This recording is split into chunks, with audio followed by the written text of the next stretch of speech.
पूर्व केंद्रीय मंत्री और सांसद जयंत सिन्हा को बीजेपी ने ही कारण बताओ नोटिस जारी कर दिया। ये खबर सुनकर कई अटकलें लगी। कहा गया कि टिकट नहीं मिलने पर सांसद जी वोटिंग करने ही नहीं पहुंचे, चुनाव प्रचार में भाग भी नहीं लिया। हालांकि अब सांसद ने इस नोटिस का जवाब भी दे दिया है, वो भी बिल्कुल कड़क अंदाज में।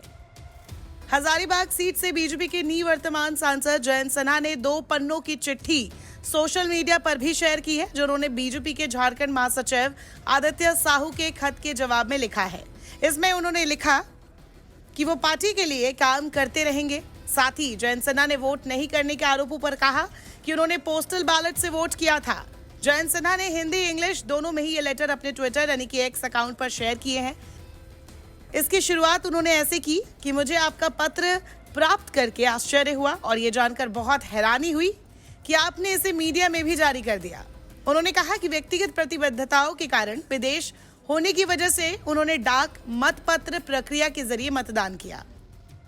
अगर पार्टी चाहती कि मैं किसी भी चुनाव गतिविधियों में भाग लूं, तो आप निश्चित रूप से मुझसे संपर्क कर सकते थे। हालांकि 2 मार्च को मेरी घोषणा के बाद झारखंड से एक भी वरिष्ठ पार्टी अधिकारी, सांसद या विधायक मेरे पास नहीं पहुंचे। मुझे संगठनात्मक बैठकों के लिए भी न्योता नहीं आया। मुझे किसी भी पार्टी कार्यक्रम में आमंत्रित नहीं किया गया। इसके साथ ही मुझे किसी भी रैली या संगठनात्मक बैठकों के लिए भी न्योता नहीं आया। इससे पहले भारतीय जनता पार्टी ने सोमवार को जयंत सिन्हा को हजारीबाग लोकसभा सीट से मनीष जायसवाल को उम्मीदवार घोषित किए जाने के बाद चुनाव प्रचार में भाग नहीं लेने और इस तरह पार्टी की छवि को खराब करने के लिए उन्हें कारण बताओ नोटिस जारी किया था। पूर्व केंद्रीय वित्त मंत्री यशवंत सिन्हा के बेटे जयंत हजारीबाग से मौजूदा सांसद है।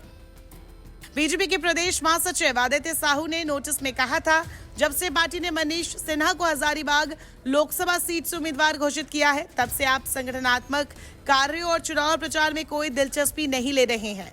आपने अपने मताधिकार का प्रयोग करना भी उचित नहीं समझा। आपके आचरण के कारण पार्टी की छवि खराब हुई है। पार्टी ने जयंत सिन्हा से 2 दिनों के अंदर स्पष्टीकरण मांगा था। वहीं हजारीबाग के सांसद ने इस पर कहा, इसीलिए मैं 2 मई 2024 को हजारीबाग पहुंचकर सीधा मनीष जायसवाल के आवास पर उनसे भेंट करने के लिए पहुंचा। इस दौरान वो वहां नहीं थे, इसीलिए मैंने अपना संदेश और शुभकामनाएं उनके परिवार को दी। इसके बाद से मनीष जायसवाल से मेरा मिलना या बातचीत नहीं हुई।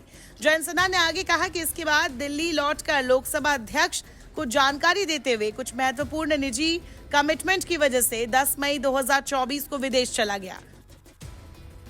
उन्होंने लिखा, पार्टी की ओर से मुझे किसी भी कार्यक्रम में आमंत्रित न किए जाने के कारण मुझे वहां रुकने की कोई खास आवश्यकता दिखाई नहीं पड़ी।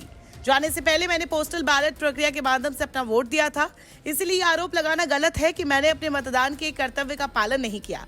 बीजेपी के साथ अपने 25 सालों की सेवा के दौरान मैं 2 बार सांसद, केंद्रीय राज्य मंत्री और लोकसभा की वित्त संबंधी संसदीय स्थायी समिति का अध्यक्ष रहा हूँ।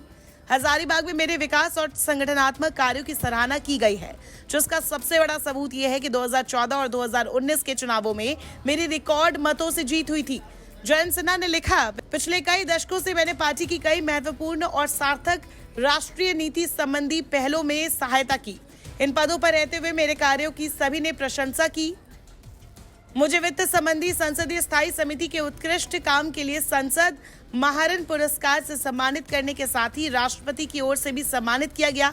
मुझे कई महत्वपूर्ण संसदीय और मीडिया बहसों में बीजेपी और प्रधानमंत्री मोदी की सरकार का प्रतिनिधित्व करने का अवसर मिला है। मैंने पार्टी की अपनी सभी जिम्मेदारियों को पूरी निष्ठा और ईमानदारी के साथ निभाया है। इन योगदानों और उपरोक्त परिस्थितियों के मद्देनजर आपके द्वारा इस पत्र को सार्वजनिक रूप से जारी करना मेरी नजर में अनुचित है। बीजेपी नेता ने कहा, आपका ये रवैया समर्पित पार्टी कार्यकर्ताओं को निराश करने के अलावा पार्टी के सामूहिक प्रयासों को भी कमजोर करने वाला है। इसके अतिरिक्त पार्टी के प्रति मेरी निष्ठा और कठिन परिश्रम के बावजूद ऐसा प्रतीत होता है कि मुझे अन्यायपूर्ण तरीके से निशाना बनाया जा रहा है। हम निश्चित ही किसी भी समय व्यक्तिगत रूप से या फोन पर बात कर सकते थे, ताकि आपके किसी भी संदेह को दूर किया जा सके। हजारीबाग लोकसभा चुनावों के लिए पार्टी के पदाधिकारी होने के नाते आप कभी भी मुझसे संपर्क कर सकते थे। चुनाव समाप्त होने के बाद आपके द्वारा इस तरह का पत्र भेजना मेरे लिए समझ से परे है। अब ये लेटर इसीलिए खास है क्योंकि जानकारी के मुताबिक पूर्व केंद्रीय मंत्री जयंत सिन्हा के बेटे आशीष सिन्हा हजारीबाग में विपक्षी दल इंडिया ब्लॉक की एक रैली में नजर आए थे। इसी के बाद सियासत तेज हो गई। इससे उनके कांग्रेस में शामिल होने की चर्चा भी शुरू हो गई और सिन्हा परिवार एक बार फिर से चर्चा में आ गया। अब कारण बताओ नोटिस को बीजेपी की खुन्नस कहे या इत्तेफाक या फिर गलतफहमी, लेकिन बीजेपी का नोटिस जयंत सिन्हा को बुरा जरूर लग गया और ये उनके खत से साफ पता चल रहा है।